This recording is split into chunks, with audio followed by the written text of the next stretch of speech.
Ayan. Sorry, basag yung boses. Yeah.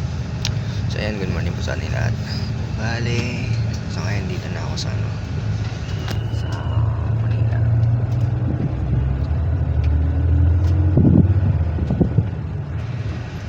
Bale halos nakating ako dito sa Manila around 6 AM. Ay 6 ata or 7. Tapos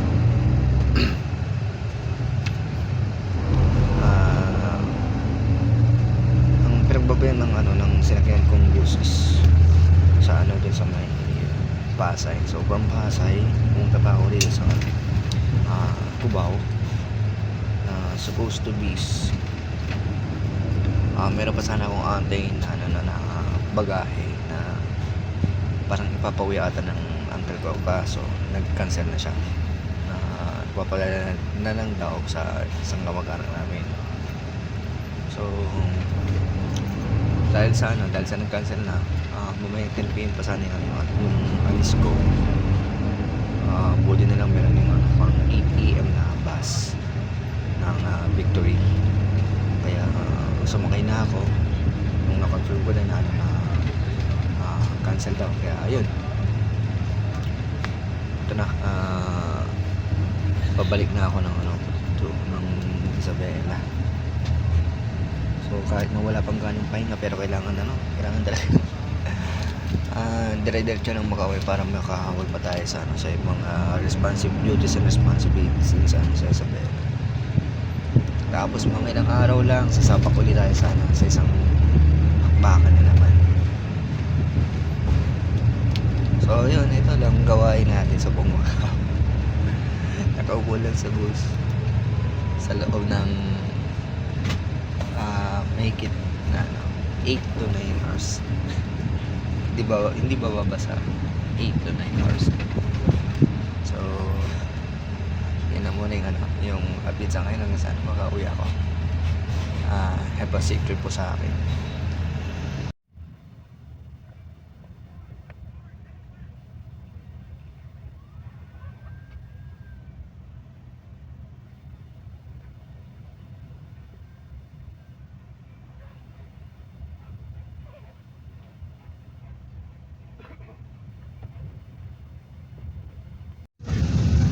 Okay, yan. So, bale, dito na pala ako sa Summer Vizcaya. Sa ngayon, pasensya na kung medyo hinihina ang boses ko kasi may katabi ako dito sa bus. Kaya naman, medyo bugbog pa talaga yung katawan ko. Well, anyway, mga ilang oras na rin siguro makakarating talaga ako ng Isabela. Siguro ano pa, the time is around 3 PM. Tansya ko lang around 6 or 7 PM siguro doon na ako sa Cauayan City. Tapos doon na lang din ako susundin ng kapatid ko.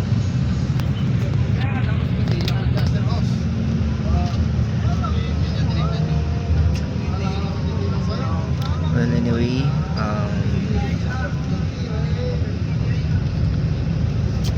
pagkarating doon, mainga lang, tapos kinabukasan, back to work. Yan. O, buti na lang freelancer tayo ngayon. Kaya naman makakapag-work ako anytime. Kaya walang ganong hassle sa oras na habol. So all goods naman tayo sa condition natin. Di bali yun lang muna sa ngayon. Pamana na ako na mag-party. Tulog po kasi yung katabi. Okay, so update lang sa ngayon. Dito pa lang ako sa mga party. Saan ba ito? Dali, check ko lang kung anong bayan.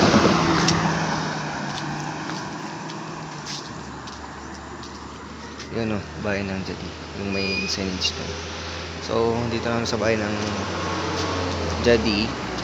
Well, nagka-problema yung bus na sinakyan namin.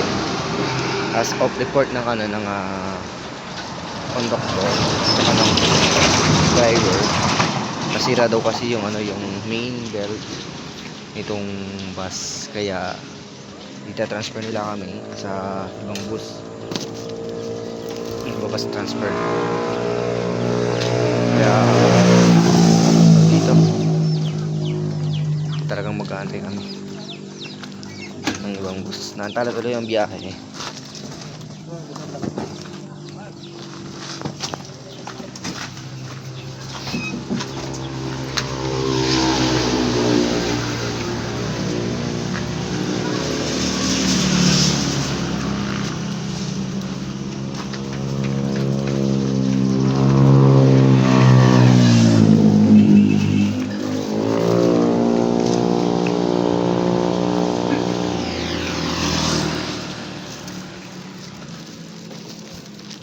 Dami ng mga pasaheros.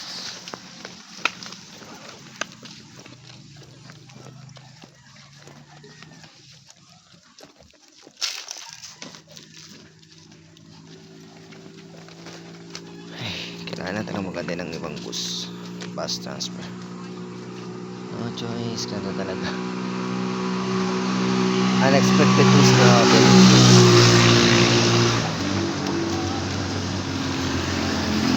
Kaya hindi ko alam kung anong oras tuloy merong darating na bus para ma-transfer kami. Siguro paunahan na lang din siguro to. For the first time ko din maranasan itong bus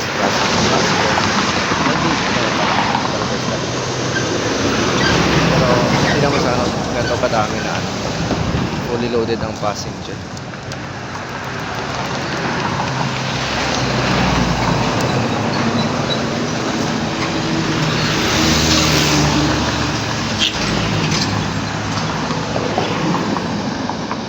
So yun, mag-update na ulit mamaya pagka na-transfer na kami. Ayan. So diba alin, dito na ako. So yun yung gusto sinakyan ko kanina. So ngayon, nandito na ako sa kaya pala madyan mo sa Peninsula. Dito na ako sa kabilang bus. So bus transfer na tao dito. So mga emergency cases na ganyan na pagka emergency na masisiraan yung bus, kailangan lang mag-aantay, kailangan bumaba lahat ng mga pasahero, and then mag-aantay ng bus na paparating kung saan yung biyahe. Then walang magiging dyan priority, kundi ang titinan nila dyan yung ticket mo kung saan ka papunta. Kasi kung alam mo ba, halimbawa kung yung bus na papunta is patungo siya sa ganitong direction, titignan nila kung ilan yung seats na available at kung okay ba na isabay ka nila sa biyahe. So ganun yung mangyayari kapag merong ganitong situation na unexpected things na mangyayari na masisiraan yung bus. So diba ang isa-secure mo lang talaga is number 1 yung yung bus ticket, yung ticket na binigay sa'yo. Kaya importante, halimbawa yung mga ganito, huwag na siya, huwag mo yung pinatahapon, kasi importante yan, kasi kailangan nila yan para sa bus transfer mo. Kasi gaya ng sa kanina, yung sa kanina kasi ito kasi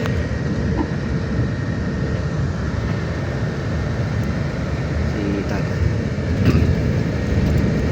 although natapon niya daw kanina yung ticket niya, kaya kaya mangyari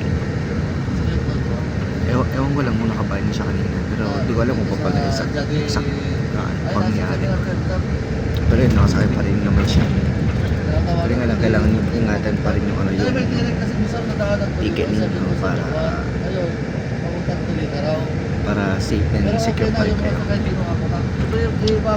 So di ba na naman na on the way na.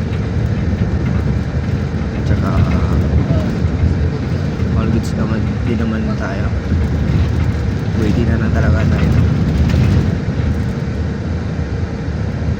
Kailangan talaga natin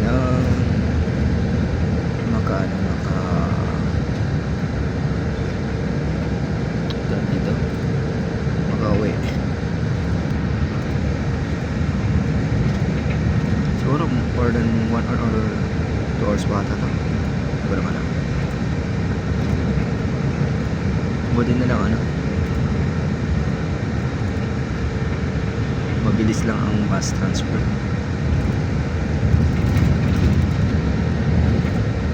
Kaya sa mga kagaya ko dyan na nagja-travel din, natin yung mga ticket pa rin kasi kailangan ito talaga safe and secure ko sa pag-travel para less hassle.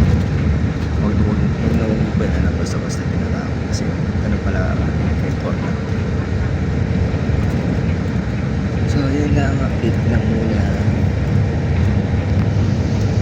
Dito na ako sa Kawayan City, Isabela.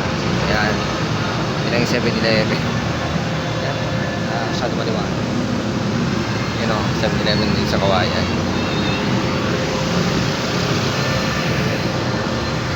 I'm back here in Isabela. So sa ngayon, ibalik natin ko na lang yung kapatid ko, yung bunsong kapatid ko na magsusundo sa akin dito. So antayin ko na lang. Ibalik dito na rin pala yung tropa ko, kaibigan ko, si Sir. Doon siya sa loob na bumibili siya ng soft drinks or ng drinks or kung ano man yung bibili niya doon. Habang natin ko yung yung kapatid ko. Then bigyan ko na rin kasi sa kanya yung pinabili niya galing sa Bicol kasi nga doon naman ako galing. So tamang antay lang muna kami dito dahil sa natin ko yung kapatid ko na susundin ako. So nagchika-chikahan lang muna kami, ganto-gantuan lang sa mga mangyayari, ganap sa buhay. Kaya yun, waiting lang talaga. Pero yun, so big shout out po talaga sa kay Sir Ninong na nagpatulog sa akin sa Bicol. Thank you so much po, Sir Ninong. Hoping ulit sa mga next run, sa mga next events, magkikita tayo ulit. Yan.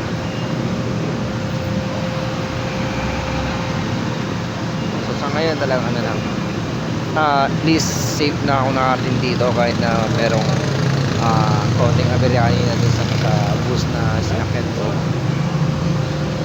At least safe na ako, goods na ako. Antay ko na lang yung kapatid ko.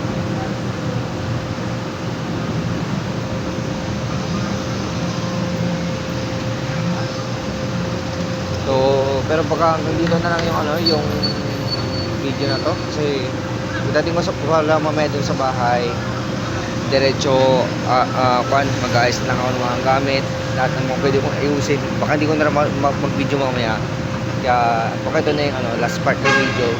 So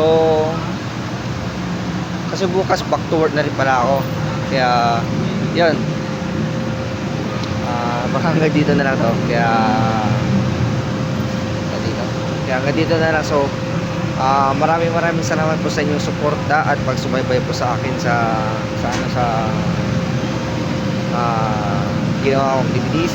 Nag-success man po ako o hindi, dyan pa rin po ay nasusuporta, subaybay po sa akin. At thank you so much po lagi sa support ng mali.